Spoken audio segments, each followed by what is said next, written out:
PTC news की खास धार्मिक पेशकश सिख सरगर्मियां लैके हाजिर हाँ मैं मनिंदर सिंह मोंगा। ਜਦੋਂ ਵੀ ਕਿਤੇ ਸਰਬੱਤ ਦੇ ਭਲੇ ਅਣਖ ਗੈਰਤ ਅਤੇ ਭਗਤੀ ਭਾਵ ਦੀ ਗੱਲ ਚੱਲਦੀ ਹੈ ਤਾਂ ਸ਼ਾਨਾਮਤੀ ਸਿੱਖ ਵਿਰਸੇ ਦਾ ਜ਼ਿਕਰ ਜ਼ਰੂਰ ਹੁੰਦਾ ਹੈ। ਸਿੱਖ ਕੌਮ ਦਾ ਵਿਲੱਖਣ ਇਤਿਹਾਸ, ਅਮੀਰ ਵਿਰਸੇ ਅਤੇ ਸ਼ਹੀਦੀਆਂ ਨਾਲ ਲਬਰੇਜ ਗਥਾਵਾਂ ਨੂੰ ਦੁਨੀਆ ਭਰ ਤੱਕ ਪਹੁੰਚਾਉਣਾ ਸਾਡੀ ਪ੍ਰਥਮ ਕੋਸ਼ਿਸ਼ ਹੈ। ਇਸ ਪ੍ਰੋਗਰਾਮ ਦੇ ਰਾਹੀਂ ਅਸੀਂ ਸਿੱਖਾਂ ਦੀ ਸਿਰਮੌਰ ਜਥੇਬੰਦੀ ਸ਼੍ਰੋਮਣੀ ਗੁਰਦੁਆਰਾ ਪ੍ਰਬੰਧਕ ਕਮੇਟੀ ਵੱਲੋਂ ਸਿੱਖੀ ਦੇ ਪ੍ਰਚਾਰ ਤੇ ਪ੍ਰਸਾਰ ਲਈ ਨਿਭਾਈਆਂ ਜਾ ਰਹੀਆਂ ਵਡਮੁੱਲੀਆਂ ਸੇਵਾਵਾਂ ਤੋਂ ਆਪ ਜੀ ਨੂੰ ਜਾਣੂ ਕਰਵਾਉਂਦੇ ਹਾਂ ਅਤੇ ਇਸ ਦੇ ਨਾਲ ਹੀ ਪਾਵਨ ਪਿੱਤਰ ਇਤਿਹਾਸਿਕ ਦਿਹਾੜਿਆਂ ਦੀ ਮਹੱਤਤਾ ਆਪ ਜੀ ਨਾਲ ਸਾਂਝੀ ਕਰਦੇ ਹਾਂ। ਸੋ ਪ੍ਰੋਗਰਾਮ ਦੀ ਸ਼ੁਰੂਆਤ ਕਰਦੇ ਹਾਂ ਪੰਥਕ ਹਲਕੇ ਦੀਆਂ ਸਰਗਰਮੀਆਂ ਦੇ ਨਾਲ।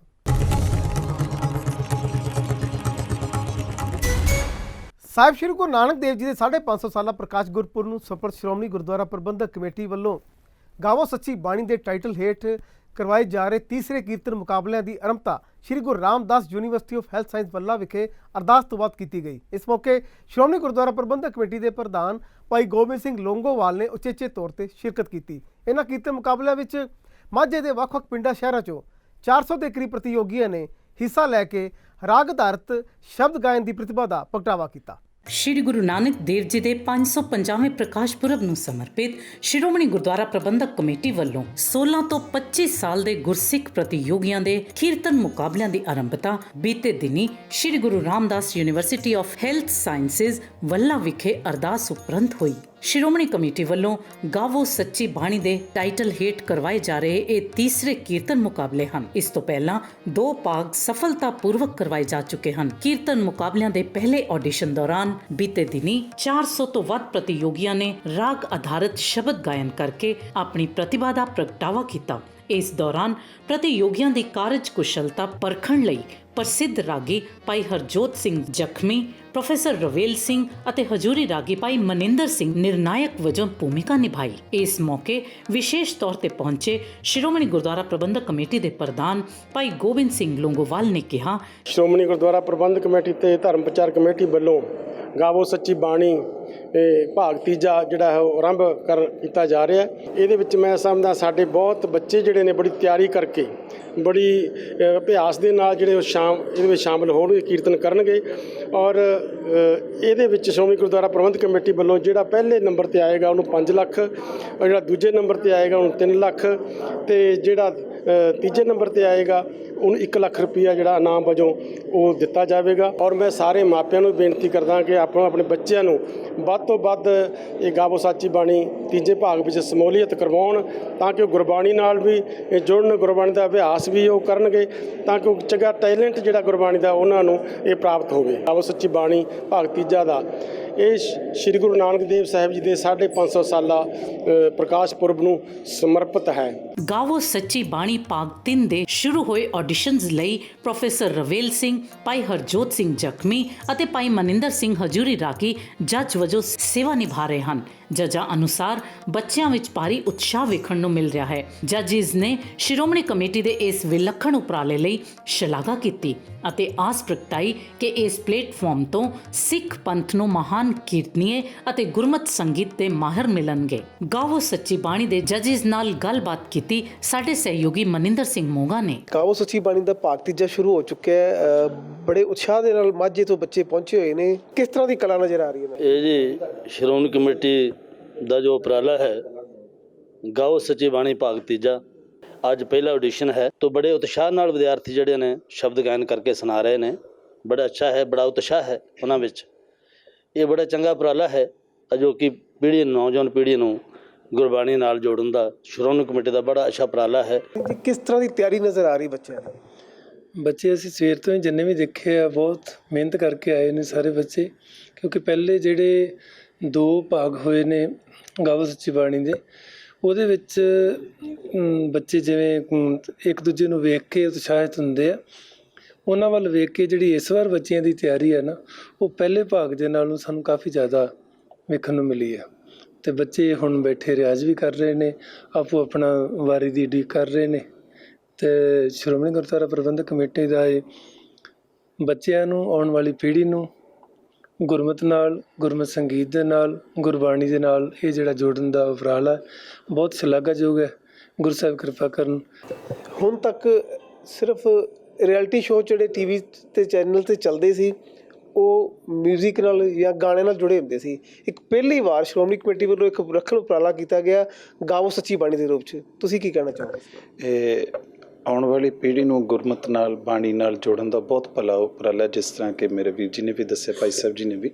ਸ਼੍ਰੋਮਣੀ ਕਮੇਟੀ ਦਾ ਬਹੁਤ ਅੱਛਾ ਇਹ ਉਪਰਾਲਾ ਹੈ ਜਿਹੜਾ ਗਾਵੋ ਸੱਚੀ ਬਾਣੀ ਭਾਗ ਤੀਜਾ ਦੀ ਅੱਜ ਆਡੀਸ਼ਨਸ ਪਹਿਲਾਂ ਹੀ ਦਿਨ ਅੱਜ ਤੇ ਹੁਣ ਅੱਗੇ ਇਸ ਤੋਂ ਬਾਅਦ ਬਠਿੰਡੇ ਵੀ ਹੋਣੀ ਆਡੀਸ਼ਨਸ, ਦਿੱਲੀ ਤੇ ਫਿਰ ਫਤਿਹਗੜ੍ਹ ਸਾਹਿਬ ਵੀ। ਤੇ ਮੈਨੂੰ ਪੂਰੀ ਉਮੀਦ ਹੈ ਜਿਵੇਂ ਪਿਛਲੇ ਸਾਲਾਂ ਵਿੱਚ ਬੱਚੇ ਬਹੁਤ ਉਤਸ਼ਾਹ ਨਾਲ ਆਉਂਦੇ ਰਹੇ ਤੇ ਹੁਣ ਵੀ ਸਾਨੂੰ ਬਹੁਤ ਅੱਛੇ ਬੱਚੇ ਸੁਣਨ ਨੂੰ ਮਿਲਣਗੇ ਜਿਹੜੇ ਅੱਗੇ ਫਿਊਚਰ ਦੇ ਵਿੱਚ ਬਹੁਤ ਪੰਥ ਦੇ ਬਿਹਤਰੀਨ ਕੀਰਤਨੀਏ ਬਣਨਗੇ। ਤੋ ਇਹ ਨੇ ਗਾਵੋ ਸੱਚੀ ਬਾਣੀ ਭਾਗ ਤੀਜਾ ਦੇ ਜੱਜ ਸਾਹਿਬਾਨ, ਜਿਨ੍ਹਾਂ ਦਾ ਕਹਿਣਾ ਕਿ ਬੱਚਿਆਂ ਦੇ ਵਿੱਚ ਬਹੁਤ ਉਤਸ਼ਾਹ ਨਜ਼ਰ ਆ ਰਿਹਾ ਹੈ। ਔਰ ਆਉਣ ਵਾਲੇ ਸਮੇਂ ਵਿੱਚ ਇਹਨਾਂ ਵਿੱਚੋਂ ਬੱਚੇ ਨਿਕਲ ਕੇ ਗੁਰਮਤ ਸੰਗੀਤ ਦੇ ਖੇਤਰ ਵਿੱਚ ਦੁਨੀਆ ਭਰ ਵਿੱਚ ਜੋ ਗੁਰਬਾਣੀ ਦਾ ਪ੍ਰਚਾਰ ਕਰਨਗੇ, ਲੋਕਾਂ ਨੂੰ ਸਿੱਖੀ ਨਾਲ ਜੁੜਨ ਦੇ ਲਈ ਪ੍ਰੇਰਿਤ ਕਰਨਗੇ। ਔਰ ਇਸ ਤੋਂ ਇਲਾਵਾ ਸ਼੍ਰੋਮਣੀ ਗੁਰਦੁਆਰਾ ਪ੍ਰਬੰਧਕ ਕਮੇਟੀ ਦੇ ਇਸ ਉਪਰਾਲੇ ਦੀ ਸ਼ਲਾਘਾ ਕੀਤੀ ਜਾ ਰਹੀ ਹੈ। ਜੂਨ 1984 ਵਿੱਚ ਸ੍ਰੀ ਦਰਬਾਰ ਸਾਹਿਬ ਤੇ ਹੋਏ ਫੌਜੀ ਹਮਲੇ ਦੌਰਾਨ ਸਿੱਖ ਰੈਫਰੈਂਸ ਲਾਇਬ੍ਰੇਰੀ ਦੇ ਵਿੱਚ ਮੌਜੂਦ ਸਿੱਖ ਇਤਿਹਾਸ ਨਾਲ ਸੰਬੰਧਿਤ ਵਡਮੁੱਲਾ ਸਾਹਿਤਕ ਖਜ਼ਾਨਾ ਭਾਰਤੀ ਫੌਜ ਵੱਲੋਂ ਗਾਇਬ ਕਰ ਦਿੱਤਾ ਗਿਆ ਸੀ, ਜਿਸ ਦੀ ਵਾਪਸੀ ਦੇ ਲਈ ਸ਼੍ਰੋਮਣੀ ਕਮੇਟੀ ਵੱਲੋਂ ਪਿਛਲੇ 35 ਸਾਲ ਤੋਂ ਲਗਾਤਾਰ ਜੱਦੋ-ਜਹਿਦ ਜਾਰੀ ਹੈ। ਇਸ ਦੌਰਾਨ ਸ਼੍ਰੋਮਣੀ ਕਮੇਟੀ ਪ੍ਰਧਾਨ ਭਾਈ ਗੋਬਿੰਦ ਸਿੰਘ ਲੌਂਗੋਵਾਲ ਨੇ ਸਿੱਖ ਰੈਫਰੈਂਸ ਲਾਇਬ੍ਰੇਰੀ ਦਾ ਦੌਰਾ ਕਰਕੇ ਉੱਥੇ ਪਏ ਸਾਹਿਤਕ ਖਜ਼ਾਨੇ ਬਾਰੇ ਜਾਣਕਾਰੀ ਹਾਸਲ ਕੀਤੀ। ਭਾਈ ਲੌਂਗੋਵਾਲ ਨੇ ਦੱਸਿਆ ਕਿ ਅਜੇ ਵੀ ਸਾਹਿਤਕ ਖਜ਼ਾਨੇ ਦਾ ਵੱਡਾ ਹਿੱਸਾ ਭਾਰਤ ਸਰਕਾਰ ਵੱਲੋਂ ਵਾਪਸ ਨਹੀਂ ਕੀਤਾ ਗਿਆ ਹੈ। ਜੂਨ 1984 ਵਿੱਚ ਸੱਚਖੰਡ ਸ੍ਰੀ ਹਰਿਮੰਦਰ ਸਾਹਿਬ ਤੇ ਕੀਤੇ ਗਏ ਫੌਜੀ ਹਮਲੇ ਦੌਰਾਨ ਸ੍ਰੀ ਦਰਬਾਰ ਸਾਹਿਬ ਸਮੂਹ ਵਿਖੇ ਸਿੱਖ ਰੈਫਰੈਂਸ ਲਾਇਬ੍ਰੇਰੀ ਦੇ ਚੁਰਾਏ ਗਏ ਸਾਹਿਤਕ ਸਰਮਾਏ ਸੰਬੰਧੀ ਬੀਤੇ ਕੱਲ ਕੀਤੀ ਗਈ ਮੀਟਿੰਗ ਤੋਂ ਬਾਅਦ ਸ਼੍ਰੋਮਣੀ ਗੁਰਦੁਆਰਾ ਪ੍ਰਬੰਧਕ ਕਮੇਟੀ ਦੇ ਪ੍ਰਧਾਨ ਭਾਈ ਗੋਬਿੰਦ ਸਿੰਘ ਲੌਂਗੋਵਾਲ ਵੱਲੋਂ ਮਾਮਲੇ ਦੀ ਤਹਿ ਤੱਕ ਜਾਣ ਲਈ ਇੱਕ ਉੱਚ ਪੱਧਰੀ ਜਾਂਚ ਕਮੇਟੀ ਗਠਿਤ ਕਰਨ ਦੀ ਵਚਨਬੱਧਤਾ ਦੁਹਰਾਈ ਗਈ ਹੈ। ਭਾਈ ਲੌਂਗੋਵਾਲ ਨੇ ਆਖਿਆ ਕਿ ਜੋ ਅੱਜ ਮੁੱਦਾ ਉਠਾਇਆ ਗਿਆ ਅਖਬਾਰਾਂ ਦੇ ਵਿੱਚ, ਜੋ ਸਿੱਖ ਸੰਗਤ ਦੇ ਸਾਹਮਣੇ ਆਇਆ ਹੈ, ਉਸ ਮੁੱਦੇ ਬਾਰੇ ਬਹੁਤ ਖੁੱਲ੍ਹ ਕੇ ਵਿਚਾਰਾਂ ਜਿਹੜੀਆਂ ਕੱਲ੍ਹ ਵੀ ਸਾਡੇ ਸੈਕਟਰੀ ਸਾਹਿਬ, ਸਾਬਕਾ ਸੈਕਟਰੀ ਸਾਰਿਆਂ ਨੇ ਕੀਤੀਆਂ ਨੇ। ਮੈਂ ਸਮਝਦਾ ਕਿ ਇਹ ਇੱਕ ਬਹੁਤ ਅਹਿਮ ਮੁੱਦਾ ਹੈ ਔਰ ਜਿਹਨੂੰ ਬੜੀ ਅਸੀਂ ਗੰਭੀਰਤਾ ਨਾਲ ਸਾਰੀ ਸ਼੍ਰੋਮਣੀ ਗੁਰਦੁਆਰਾ ਪ੍ਰਬੰਧਕ ਕਮੇਟੀ ਨੇ ਲਿਆ ਹੈਗਾ ਔਰ ਇਸ ਮੁੱਦੇ ਦੀ ਤਹਿ ਤੱਕ ਜਾਣ ਦੀ ਅਸੀਂ ਜਿਹੜੀ ਹੈ ਕੋਸ਼ਿਸ਼ ਕਰ ਰਹੇ ਹਾਂਗੇ। ਸੋ ਇਹਦੇ ਲਈ ਇੱਕ ਸ਼੍ਰੋਮਣੀ ਗੁਰਦੁਆਰਾ ਪ੍ਰਬੰਧਕ ਕਮੇਟੀ ਵੱਲੋਂ ਮੈਂ ਇੱਕ ਹਾਈ ਪਾਵਰ ਕਮੇਟੀ ਜਿਹੜੀ ਹੈ ਉਹ ਨਿਯੁਕਤ ਕਰਾਂਗਾ ਔਰ ਜਿਹਦੇ ਵਿੱਚ ਬਹੁਤ ਵੱਡੀਆਂ ਹਸਤੀਆਂ ਵੀ ਹੋਣਗੀਆਂ ਔਰ ਜਿਹਦੇ ਵਿੱਚ ਸਾਡੇ ਕਾਨੂੰਨੀ ਮਾਹਰ ਵੀ ਹੋਣਗੇ ਔਰ ਅਸੀਂ ਉਹਨਾਂ ਨੂੰ ਪੂਰੀ ਜਿਹੜੀ ਹੈ ਅਧਿਕਾਰ ਹੋਏਗਾ ਕਿ ਇਹਦੀ ਪੂਰੀ ਤਹਿ ਤੱਕ ਪੂਰਾ ਨਿਰਣਾ ਕਰਨ।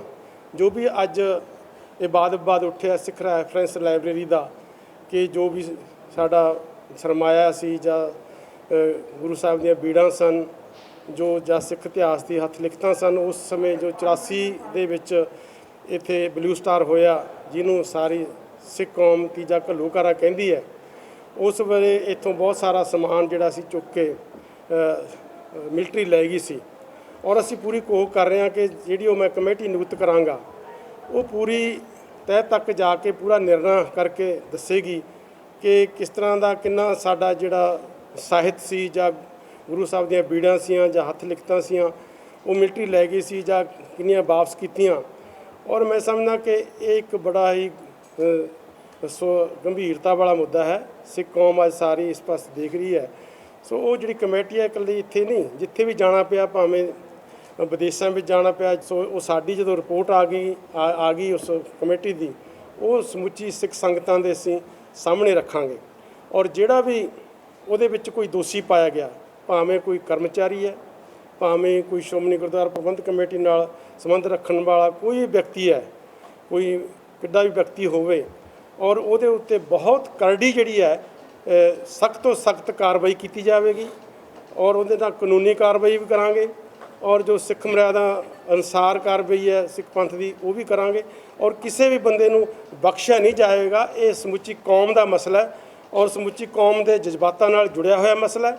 ਸੋ ਮੈਂ ਸਮਝਦਾ ਜਿਹੜਾ ਵੀ ਦੋਸ਼ੀ ਪਾਇਆ ਉਹਨੂੰ ਅਸੀਂ ਬਖਸ਼ਾਂਗੇ ਨਹੀਂ, ਉਹਨੂੰ ਘੱਟ ਤੋਂ ਘੱਟ ਦੀ ਜਿਹੜੀ ਸਜ਼ਾ ਹੈਗੀ ਉਹ ਦਿੱਤੀ ਜਾਵੇਗੀ। ਇਸ ਦੌਰਾਨ ਸ਼੍ਰੋਮਣੀ ਕਮੇਟੀ ਪ੍ਰਧਾਨ ਭਾਈ ਲੌਂਗੋਵਾਲ ਨੇ ਸ਼੍ਰੋਮਣੀ ਕਮੇਟੀ ਦੇ ਅਧਿਕਾਰੀਆਂ ਸਮੇਤ ਸਿੱਖ ਰੈਫਰੈਂਸ ਲਾਇਬ੍ਰੇਰੀ ਵਿਖੇ ਜਾ ਕੇ ਮੌਜੂਦਾ ਕਾਰਜਸ਼ੈਲੀ ਸੰਬੰਧੀ ਜਾਣਕਾਰੀ ਹਾਸਲ ਕੀਤੀ। ਉਹਨਾਂ ਲਾਇਬ੍ਰੇਰੀ ਵਿਖੇ ਸੁਸ਼ੋਭਿਤ ਸ੍ਰੀ ਗੁਰੂ ਗ੍ਰੰਥ ਸਾਹਿਬ ਜੀ ਦੇ ਪਾਵਨ ਹੱਥ ਲਿਖ ਸਰੂਪਾਂ ਦੇ ਵੀ ਦਰਸ਼ਨ ਕੀਤੇ। ਇਸ ਮੌਕੇ ਸ਼੍ਰੋਮਣੀ ਗੁਰਦੁਆਰਾ ਪ੍ਰਬੰਧਕ ਕਮੇਟੀ ਦੇ ਮੁੱਖ ਸਕੱਤਰ ਡਾਕਟਰ ਰੂਪ ਸਿੰਘ ਸਮੇਤ ਅਨੇਕਾਂ ਉੱਚ ਅਧਿਕਾਰੀ ਵੀ ਮੌਜੂਦ ਸਨ। ਮੀਰੀ ਪੀਰੀ ਦੇ ਮਾਲਕ 6ਵੀਂ ਪਾਤਸ਼ਾਹੀ ਸ੍ਰੀ ਗੁਰੂ ਹਰਗੋਬਿੰਦ ਸਾਹਿਬ ਜੀ ਵੱਲੋਂ ਅੰਮ੍ਰਿਤਸਰ ਦੀ ਰਾਖੀ ਲਈ ਮੁਗਲਾਂ ਨਾਲ ਲੜੀ ਗਈ ਪਹਿਲੀ ਜੰਗ 'ਚ ਹਾਸਲ ਕੀਤੀ ਗਈ ਪਹਿਲੀ ਫਤਿਹ ਨੂੰ ਸਮਰਪਿਤ ਸ਼੍ਰੋਮਣੀ ਗੁਰਦੁਆਰਾ ਪ੍ਰਬੰਧਕ ਕਮੇਟੀ ਵੱਲੋਂ ਅੰਮ੍ਰਿਤਸਰ ਵਿਖੇ ਇੱਕ ਅਲੌਕਿਕ ਨਗਰ ਕੀਰਤਨ ਸਜਾਇਆ ਗਿਆ।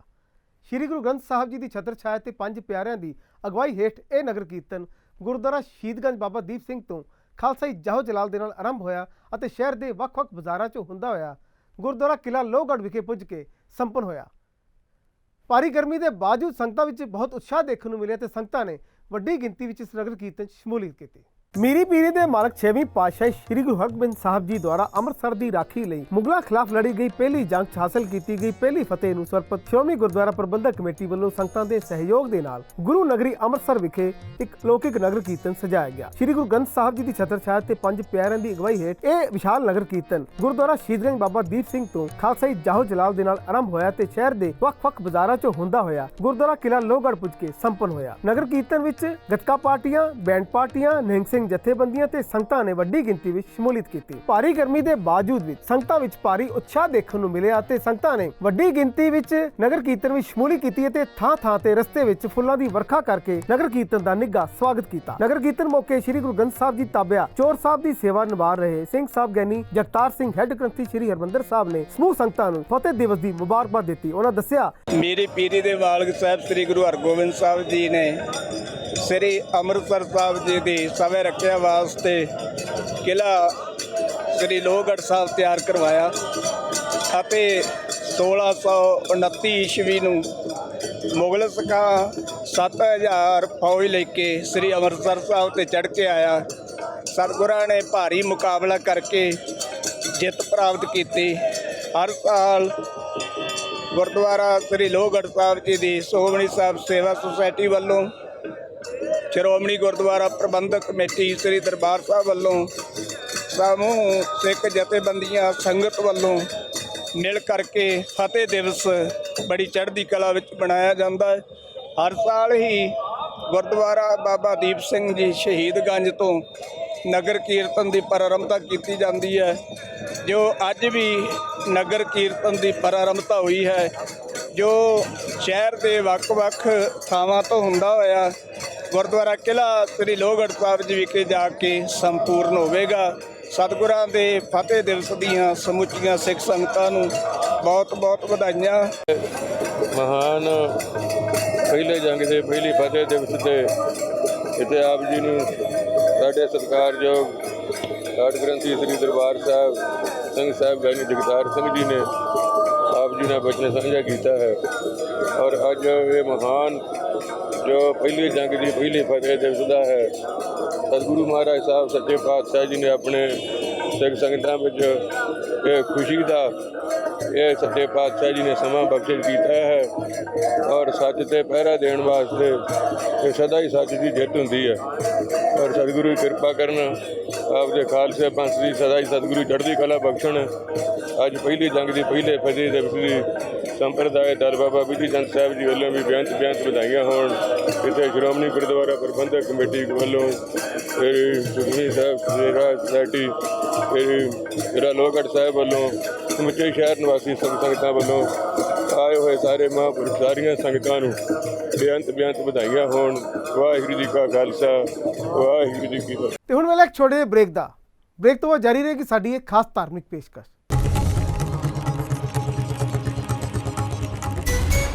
ਜੂਨ ਦੇ ਮਹੀਨੇ ਛਬੀਲਾਂ ਦਾ ਮੇਲਾ ਲੱਗਦਾ ਹੈ, ਪਰ ਛਬੀਲ ਕਿਉਂ ਲਗਾਈ ਜਾਂਦੀ ਹੈ ਤੇ ਇਸ ਦਾ ਅਸਲ ਇਤਿਹਾਸ ਕੀ ਹੈ, ਇਸ ਬਾਰੇ ਜਾਣਕਾਰੀ ਦੇਣ ਤੋਂ ਪਹਿਲਾਂ ਤੁਹਾਨੂੰ ਦੱਸ ਦਈਏ ਕਿ ਛਬੀਲਾਂ ਨਾਲ ਕਾਫੀ ਇਤਿਹਾਸ ਜੋੜੇ ਗਏ ਹਨ। ਪਰ ਅਸਲ 'ਚ ਛਬੀਲ ਕਿਉਂ ਲਗਾਈ ਜਾਂਦੀ ਹੈ ਤੇ ਇਸ ਦਾ ਪੰਚਮ ਪਾਤਸ਼ਾਹ ਸ਼੍ਰੀ ਗੁਰੂ ਅਰਜਨ ਦੇਵ ਜੀ ਦੀ ਸ਼ਹਾਦਤ ਨਾਲ ਕੀ ਮਹੱਤਵ ਹੈ, ਇਸ ਦਾ ਅਸਲ ਇਤਿਹਾਸ ਕੀ ਹੈ, ਆਓ ਇਸ ਬਾਰੇ ਤੁਹਾਨੂੰ ਦਿਖਾਉਂਦੇ ਹਾਂ PTC ਨਿਊਜ਼ ਦੀ ਖਾਸ ਪੇਸ਼ਕਸ਼। ਗੁਰਸਿੱਖ ਮੇਲ ਮਿਲਾਇਆ।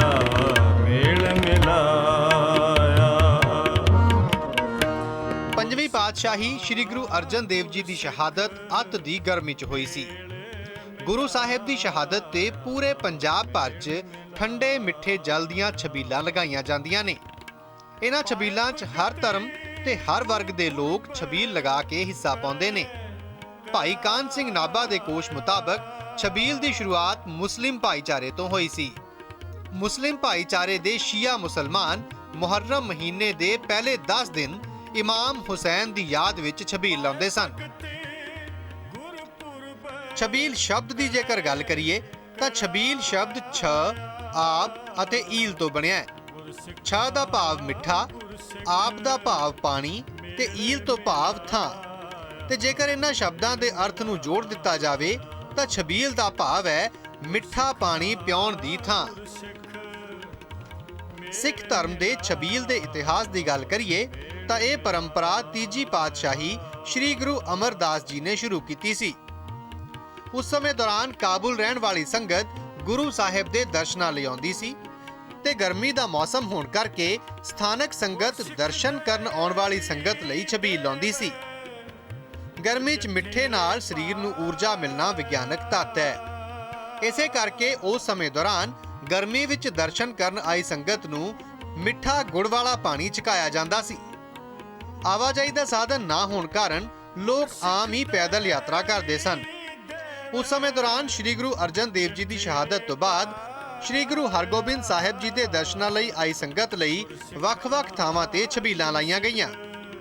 ਉਸ ਵੇਲੇ ਇੰਨੀ ਗਰਮੀ ਵਿੱਚ ਛਬੀਲ ਲਾਉਣਾ ਇੱਕ ਤਾਂ ਮਨੁੱਖਤਾ ਦੀ ਸੇਵਾ ਸੀ ਤੇ ਦੂਜਾ ਉਸ ਵੇਲੇ ਦੇ ਸ਼ਰਧਾਲੂਆਂ ਵੱਲੋਂ ਸੇਵਾ ਤੇ ਸਿਮਰਨ ਦਾ ਸੁਨੇਹਾ ਵੀ ਦਿੱਤਾ ਗਿਆ।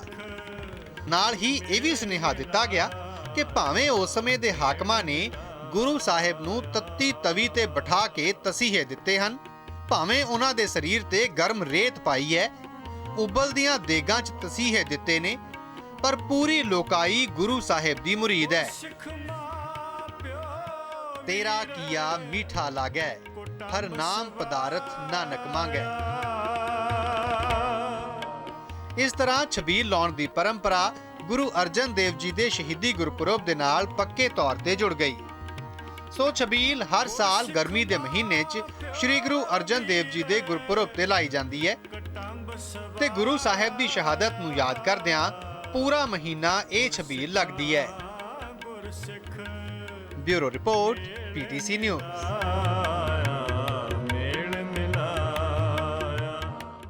ਕੇਂਦਰ ਸਰਕਾਰ ਵੱਲੋਂ ਸ਼੍ਰੀ ਦਰਬਾਰ ਸਾਹਿਬ ਦੇ ਲੰਗਰ ਦੀ ਰਸਦ ਨੂੰ ਸੇਵਾ ਭੋਜ ਯੋਜਨਾ ਤਹਿਤ GST ਤੋਂ ਛੋੜ ਦਿੱਤੀ ਗਈ ਸੀ ਤੇ ਹੁਣ ਪਿਛਲੇ ਸਾਲ ਦੌਰਾਨ ਸ਼੍ਰੀ ਦਰਬਾਰ ਸਾਹਿਬ ਵੱਲੋਂ ਲੰਗਰ ਦੀ ਰਸਦ ਤੇ ਅਦਾ ਕੀਤੀ ਗਈ GST ਦੇ ਰਿਫੰਡ ਦੀ ਪ੍ਰਕਿਰਿਆ ਸ਼ੁਰੂ ਕਰ ਦਿੱਤੀ ਗਈ ਹੈ, ਜਿਸ ਤਹਿਤ ਪਹਿਲੀ ਕਿਸ਼ਤ ਵਜੋਂ 57,45,000 ਰੁਪਏ ਵਾਪਸ ਕੀਤੇ ਗਏ ਨੇ। ਕੇਂਦਰ ਸਰਕਾਰ ਦੇ ਇਸ ਉਪਰਾਲੇ ਦੀ ਸ਼੍ਰੋਮਣੀ ਗੁਰਦੁਆਰਾ ਪ੍ਰਬੰਧਕ ਕਮੇਟੀ ਅਤੇ ਸੰਗਤਾਂ ਵੱਲੋਂ ਭਰਪੂਰ ਸ਼ਲਾਘਾ ਕੀਤੀ ਜਾ ਰਹੀ ਹੈ। ਭਾਰਤ ਸਰਕਾਰ ਦੁਆਰਾ ਲੰਗਰ ਰਸਦ ਨੂੰ GST ਤੋਂ ਛੋੜ ਦੇਣ ਦਾ ਫੈਸਲਾ ਕੀਤਾ ਗਿਆ ਸੀ, ਜਿਸ ਦੇ ਤਹਿਤ ਲੰਗਰ ਰਸਦ ਤੇ GST ਰਿਫੰਡ ਦੀ 57,45,000 ਦੀ ਪਹਿਲੀ ਕਿਸ਼ਤ ਜਾਰੀ ਕੀਤੀ ਗਈ ਹੈ, ਜੋ ਕਿ ਸ਼੍ਰੀ ਦਰਬਾਰ ਸਾਹਿਬ ਦੇ ਲੰਗਰ ਦੇ ਲਈ ਇਸਤੇਮਾਲ ਕੀਤੀ ਜਾਣ ਵਾਲੀ ਰਸਦ ਉੱਤੇ ਭਰੀ ਗਈ ਸੀ, ਅਦਾ ਕੀਤੀ ਗਈ ਸੀ ਸ਼੍ਰੋਮਣੀ ਗੁਰਦੁਆਰਾ ਪ੍ਰਬੰਧਕ ਕਮੇਟੀ ਵੱਲੋਂ। ਸ਼੍ਰੋਮਣੀ ਕਮੇਟੀ ਪ੍ਰਧਾਨ ਭਾਈ ਗੋਬਿੰਦ ਸਿੰਘ ਲੋਂਗੋਵਾਲ ਸਾਡੇ ਨਾਲ ਨੇ, ਉਹਨਾਂ ਤੋਂ ਜ਼ਰੂਰ ਜਾਣਨਾ ਚਾਹਾਂਗੇ ਕਿ ਭਾਰਤ ਸਰਕਾਰ ਨੇ ਆਪਣਾ ਵਾਅਦਾ ਪੂਰਾ ਕੀਤਾ ਹੈ, ਸਿੱਖ ਭਾਵਨਾਵਾਂ ਦਾ ਸਤਿਕਾਰ ਕੀਤਾ, ਕੀ ਕਹਿਣਾ ਚਾਹੋਗੇ?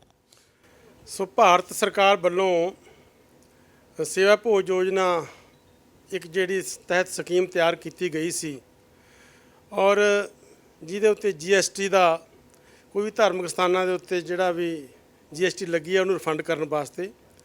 ਸੋ ਹੁਣ ਤੱਕ ਸਾਡਾ ਸੱਚਖੰਡ ਸ੍ਰੀ ਦਰਬਾਰ ਸਾਹਿਬ ਦਾ ਜਿਹੜਾ GST ਸੀ ਉਹ ਕੁੱਲ 1,53,00,000 ਦਾ ਸੀ। ਸੋ ਮੈਂ ਸਮਝਦਾ ਕਿ ਬਹੁਤ ਧੰਨਵਾਦੀ ਹਾਂ ਭਾਰਤ ਸਰਕਾਰ ਦਾ, ਜਿਨ੍ਹਾਂ ਨੇ ਆਪਣੀ ਸੇਵਾ ਭੋਜ ਯੋਜਨਾ ਤਹਿਤ ਔਰ ਸਾਡੀ ਜਿਹੜੀ ਪਹਿਲੀ ਕਿਸ਼ਤ ਸੀ ਉਹ 57,45,000 ਰੁਪਏ ਦੀ ਵਾਪਸ ਕੀਤੀ ਹੈ। ਮੈਂ ਸਮਝਦਾ ਇਸ ਸਕੀਮ ਦੇ ਵਿੱਚ ਜਿਹੜੇ ਦਰਬਾਰ ਸਾਹਿਬ ਨੂੰ ਜੋ ਵੀ ਅੱਜ ਇਹ ਰਾਹਤ ਮਿਲੀ ਹੈ ਔਰ ਮੈਂ ਧੰਨਵਾਦੀ ਹਾਂ ਔਰ ਮੈਂ ਭਾਰਤ ਸਰਕਾਰ ਤੋਂ ਮੰਗ ਵੀ ਕਰਦਾ ਔਰ ਜਿਹੜੇ ਵੀ ਸਾਡੇ ਹੋਰ ਤਖਤ ਸਾਹਿਬਾਨ ਨੇ ਜਾਂ ਸ਼੍ਰੋਮਣੀ ਗੁਰਦੁਆਰਾ ਪ੍ਰਬੰਧਕ ਕਮੇਟੀ ਦੇ ਦੂਸਰੇ ਗੁਰਦੁਆਰਾ ਸਾਹਿਬਾਨ ਨੇ ਜੋ ਲੰਗਰਾਂ ਦੇ ਉੱਤੇ GST ਲੱਗਦੀ ਹੈ, ਸੋ ਉਹ ਵੀ ਸਾਡੀ ਮੰਗ ਹੈ ਕਿ ਉਹਨਾਂ ਦੇ ਉੱਤੇ ਵੀ GST ਜਿਹੜੀ ਹੈ ਉਹ ਮਾਫ ਕੀਤੀ ਜਾਵੇ, ਰਿਫੰਡ ਕੀਤਾ ਜਾਵੇ। ਪ੍ਰਧਾਨ ਮੰਤਰੀ ਨਰਿੰਦਰ ਮੋਦੀ ਦੀ ਅਗਵਾਈ ਹੇਠ NDA ਸਰਕਾਰ ਵੱਲੋਂ ਸਾਲ ਪਹਿਲਾਂ ਇਹ ਵਾਅਦਾ ਕੀਤਾ ਗਿਆ ਸੀ ਤੇ ਉਦੋਂ ਕਿਤੇ ਨਾ ਕਿਤੇ ਸ਼ੰਕਾ ਵੀ ਸੀ ਕਿ ਇਸ ਵਾਅਦੇ ਦੀ ਪੂਰਤੀ ਹੋਊਗੀ ਕਿ ਨਹੀਂ, ਪਰ ਸਰਕਾਰ ਬੰਦੇ ਹੀ ਸਭ ਤੋਂ ਪਹਿਲਾਂ ਜੋ ਉਸ ਵਾਅਦੇ ਨੂੰ ਅਮਲੀ ਜਾਮਾ ਪਹਿਨਾਇਆ ਗਿਆ ਹੈ, ਇਸ ਬਾਰੇ ਕੀ? ਮੈਂ ਸਮਝਦਾ ਕਿ ਸ੍ਰੀ ਨਰਿੰਦਰ ਮੋਦੀ ਜੀ ਦੀ ਜਿਹੜੀ ਸਰਕਾਰ ਹੈ ਉਹਦੇ ਵਿੱਚ ਪਹਿਲਾਂ ਵੀ ਅਸੀਂ ਕਾਫੀ ਵਾਰ ਮੰਗ ਕੀਤੀ ਸੀ, ਡੈਲੀਗੇਸ਼ਨ ਤੌਰ ਤੇ ਮੈਂ ਵੀ ਗਿਆ, ਹਰਸਿਮਰਤ ਕੌਰ ਸਾਡੇ ਪ੍ਰਧਾਨ ਸ਼੍ਰੋਮਣੀ ਅਕਾਲੀ ਦਲ ਸਰਦਾਰ ਸੁਖਬੀਰ ਸਿੰਘ ਬਾਦਲ ਜੀ ਨੇ ਵੀ ਮੰਗ ਕੀਤੀ ਸੀ। ਉਹਨਾਂ ਦੇ ਯਤਨਾਂ ਸਦਕਾ ਜਾਂ ਉਹ ਸਾਡੀ ਮੰਗ ਤਹਿਤ ਹੀ ਅੱਜ ਜਿਹੜਾ ਇਹ ਪੈਸਾ ਰਿਫੰਡ ਹੋਇਆ। ਸੋ ਮੈਂ ਸਮਝਦਾ ਕਿ ਇਹ ਇਸ ਤਰ੍ਹਾਂ ਦਾ ਪੈਸਾ ਜਿਹੜਾ ਟੈਕਸ ਦਾ ਰਿਫੰਡ ਹੋਣਾ ਇੱਕ ਬਹੁਤ ਵੱਡੀ ਪ੍ਰਾਪਤੀ ਵੀ ਹੈ, ਯਤਨ ਵੀ ਨੇ। ਸਤਿਗੁਰੂ ਮਹਾਰਾਜ ਕਿਰਪਾ ਕਰਨ ਕਿ ਆਉਣ ਵਾਲੇ ਸਮੇਂ 'ਚ ਬਾਕੀ ਵੀ ਜਿਹੜਾ ਪੈਸਾ ਲੰਗਰਾਂ ਤੇ GST ਦਾ ਲੱਗਦਾ ਹੈ ਉਹ ਰਿਫੰਡ ਕੀਤਾ ਜਾਵੇ। ਇਹ ਨੇ ਸ਼੍ਰੋਮਣੀ ਗੁਰਦੁਆਰਾ ਪ੍ਰਬੰਧਕ ਕਮੇਟੀ ਦੇ ਪ੍ਰਧਾਨ ਭਾਈ ਗੋਬਿੰਦ ਸਿੰਘ ਲੌਂਗੋਵਾਲ, ਜਿਨ੍ਹਾਂ ਨੇ GST ਰਿਫੰਡ ਦੇ ਲਈ ਜਿੱਥੇ ਪ੍ਰਧਾਨ ਮੰਤਰੀ ਨਰਿੰਦਰ ਮੋਦੀ ਦਾ ਧੰਨਵਾਦ ਕੀਤਾ, ਉੱਥੇ ਅਣਥੱਕ ਯਤਨਾਂ ਦੇ ਲਈ ਕੇਂਦਰੀ ਮੰਤਰੀ ਹਰਸਿਮਰਤ ਕੌਰ ਬਾਦਲ ਦਾ ਵੀ ਸ਼ੁਕਰਗੁਜ਼ਾਰ ਨੇ। ਔਰ ਨਾਲ ਹੀ ਇਹਨਾਂ ਮੰਗ ਕੀਤੀ ਹੈ ਕਿ ਬਾਕੀ ਤਖਤ ਸਾਹਿਬਾਨ ਅਤੇ ਸ਼੍ਰੋਮਣੀ ਗੁਰਦੁਆਰਾ ਪ੍ਰਬੰਧਕ ਕਮੇਟੀ ਦੇ ਪ੍ਰਬੰਧ ਅਧੀਨ ਆਉਂਦੇ ਗੁਰਦੁਆਰਾ ਸਾਹਿਬਾਨ ਨੂੰ ਵੀ ਜੋ ਹੈ GST ਮੁਕਤ ਕੀਤਾ ਜਾਵੇ, ਤਾਂ ਕਿ ਗੁਰੂ ਘਰ ਦਾ ਜਿਹੜਾ ਪੈਸਾ ਹੈ ਉਹ GST 'ਚ ਭਰਨ ਦੀ ਬਜਾਏ ਕਲਿਆਣਕਾਰੀ ਕੰਮਾਂ 'ਚ ਲਾਇਆ ਜਾ ਸਕੇ। ਸ਼੍ਰੋਮਣੀ ਗੁਰਦੁਆਰਾ ਪ੍ਰਬੰਧਕ ਕਮੇਟੀ ਵੱਲੋਂ ਸੱਚਖੰਡ ਸ੍ਰੀ ਹਰਿਮੰਦਰ ਸਾਹਿਬ ਦੇ ਦਰਸ਼ਨਾਂ ਲਈ ਦੁਨੀਆ ਭਰ ਤੋਂ ਆਉਣ ਵਾਲੀਆਂ ਸੰਗਤਾਂ ਦੀ ਚੰਗੀ ਸਿਹਤ ਨੂੰ ਧਿਆਨ 'ਚ ਰੱਖਦਿਆਂ ਗੁਰੂ ਕੇ ਲੰਗਰ ਵਿੱਚ ਕੁਦਰਤੀ ਖੇਤੀ ਨਾਲ ਤਿਆਰ ਕੀਤੀਆਂ ਸਬਜ਼ੀਆਂ ਦੀ ਵਰਤੋਂ ਸ਼ੁਰੂ ਕੀਤੀ ਗਈ ਹੈ। ਇਸ ਦੌਰਾਨ ਸ਼੍ਰੋਮਣੀ ਗੁਰਦੁਆਰਾ ਪ੍ਰਬੰਧਕ ਕਮੇਟੀ ਦੇ ਮੁੱਖ ਸਕੱਤਰ ਡਾਕਟਰ ਰੂਪ ਸਿੰਘ ਨੇ ਗੁਰਦੁਆਰਾ ਸਤਨਾਨੀ ਸਾਹਿਬ ਹੁਸ਼ਿਆਰਨਗਰ ਵਿਖੇ ਬਣਾਏ ਗਏ ਕੁਦਰਤੀ ਖੇਤੀ ਫਾਰਮ ਦਾ ਦੌਰਾ ਕੀਤਾ। ਉਹਨਾਂ ਦੱਸਿਆ ਕਿ ਨੇੜ ਭਵਿੱਖ ਵਿੱਚ ਹੋਰਨਾਂ ਗੁਰਦੁਆਰਾ ਸਾਹਿਬਾਨਾਂ ਵਿੱਚ ਵੀ ਕੁਦਰਤੀ ਖੇਤੀ ਆਰੰਭ ਕੀਤੀ ਜਾਏਗੀ। ਸੱਚਖੰਡ ਸ੍ਰੀ ਹਰਿਮੰਦਰ ਸਾਹਿਬ ਵਿਖੇ ਵਰਤਾਏ ਜਾਂਦੇ ਗੁਰੂ ਕੇ ਲੰਗਰ ਵਿੱਚ ਵਰਤੀਆਂ ਜਾਂਦੀਆਂ ਸਬਜ਼ੀਆਂ ਸਰਵਉੱਚ ਕੁਆਲਿਟੀ ਦੀਆਂ ਹੋਣ, ਇਸੇ ਦੇ ਮੱਦੇਨਜ਼ਰ ਸ਼੍ਰੋਮਣੀ ਗੁਰਦੁਆਰਾ ਪ੍ਰਬੰਧਕ ਕਮੇਟੀ ਵੱਲੋਂ ਕੁਦਰਤੀ ਖੇਤੀ ਵੱਲ ਰੁਖ ਕੀਤਾ ਜਾ ਰਿਹਾ ਹੈ। ਇਸੇ ਕੜੀ ਤਹਿਤ ਸ਼੍ਰੋਮਣੀ ਗੁਰਦੁਆਰਾ ਪ੍ਰਬੰਧਕ ਕਮੇਟੀ ਦੇ ਮੁੱਖ ਸਕੱਤਰ ਡਾਕਟਰ ਰੂਪ ਸਿੰਘ ਗੁਰਦੁਆਰਾ ਸਤਲਾਨੀ ਸਾਹਿਬ ਵਿਖੇ ਪਹੁੰਚੇ, ਜਿੱਥੇ ਉਹਨਾਂ ਦੱਸਿਆ ਕਿ ਸ਼੍ਰੋਮਣੀ ਗੁਰਦੁਆਰਾ ਪ੍ਰਬੰਧਕ ਕਮੇਟੀ ਵੱਲੋਂ 15 ਏਕੜ ਜ਼ਮੀਨ ਤੇ ਪਿਛਲੇ ਕੁਝ ਸਮੇਂ ਤੋਂ ਫਲਾਂ ਅਤੇ ਸਬਜ਼ੀਆਂ ਦੀ ਕੁਦਰਤੀ ਖੇਤੀ ਕੀਤੀ ਜਾ ਰਹੀ ਹੈ, ਜੋ ਕਿ ਗੁਰੂ ਕੇ ਲੰਗਰ ਵਿੱਚ ਵਰਤੀ ਜਾਵੇਗੀ। ਇਸ ਦੇ ਨਾਲ ਹੀ ਉਹਨਾਂ ਕਿਹਾ, ਗੁਰਦੁਆਰਾ ਸਤਲਾਨੀ ਸਾਹਿਬ ਦੇ ਵਿੱਚ ਪਿਛਲੇ ਕੁਝ ਸਮੇਂ ਤੋਂ ਅਸੀਂ ਆਰਗੈਨਿਕ ਖੇਤੀ ਕਰ ਰਹੇ ਹਾਂ। ਆਰਗੈਨਿਕ ਖੇਤੀ ਕਰਨ ਦਾ ਮੰਤਵ ਇਹ ਆ ਕਿ ਪੰਜਾਬ ਦੇ ਵਿੱਚ ਜਿਹੜੀ ਧਰਤੀ ਆ ਉਹ ਪ੍ਰਦੂਸ਼ਣ ਨਾਲ ਭਰਪੂਰ ਹੋ ਚੁੱਕੀ ਆ। ਦਵਾਈਆਂ ਕਰਕੇ, ਪੈਸਟੀਸਾਈਡ ਕਰਕੇ ਜਿਹੜੀਆਂ ਬਹੁਤ ਬਿਮਾਰੀਆਂ ਫੈਲ ਰਹੀਆਂ ਨੇ। ਸ਼੍ਰੋਮਣੀ ਗੁਰਦੁਆਰਾ ਪ੍ਰਬੰਧਕ ਕਮੇਟੀ ਨੇ ਇੱਕ ਉਪਰਾਲਾ ਕੀਤਾ ਸੀ ਕਿ ਇੱਥੇ ਆਰਗੈਨਿਕ ਖੇਤੀ ਸ਼ੁਰੂ ਕਰਕੇ ਅਸੀਂ 15 ਏਕੜ ਦੇ ਕਰੀਬ ਇੱਥੇ ਜਿਹੜਾ ਬਾਗ ਤੇ ਸਬਜ਼ੀਆਂ ਲਗਾ ਰਹੇ ਹਾਂ। ਇੱਥੋਂ ਜਿਹੜੀਆਂ ਬਾਗ ਦੇ ਵਿੱਚੋਂ ਫਲ ਪੈਦਾ ਹੁੰਦਾ ਤੇ ਸਬਜ਼ੀਆਂ ਪੈਦਾ ਹੁੰਦੀਆਂ ਨੇ, ਉਹ ਗੁਰੂ ਰਾਮਦਾਸ ਦੇ ਲੰਗਰ ਦੇ ਵਿੱਚ ਪਹੁੰਚਾਈਆਂ ਜਾਂਦੀਆਂ ਨੇ, ਤਾਂ ਕਿ ਜਿਹੜੀਆਂ ਸੰਗਤਾਂ ਆਉਂਦੀਆਂ ਨੇ, ਲੱਖਾਂ ਦੀ ਗਿਣਤੀ ਸੱਚਖੰਡ ਸ੍ਰੀ ਹਰਿਮੰਦਰ ਸਾਹਿਬ ਆਉਂਦੀਆਂ ਨੇ, ਉਹ ਤੋਂ ਪ੍ਰੇਰਨਾ ਲੈ ਸਕਣ, ਉਤਸ਼ਾਹ ਪ੍ਰਾਪਤ ਕਰ ਸਕਣ। ਸਾਡਾ ਇਹ ਛੋਟਾ ਜਿਹਾ ਯਤਨ ਹੈ ਕਿ ਲੋਕ ਇਸ ਤੋਂ ਪ੍ਰੇਰਨਾ ਲੈ ਸਕਣ।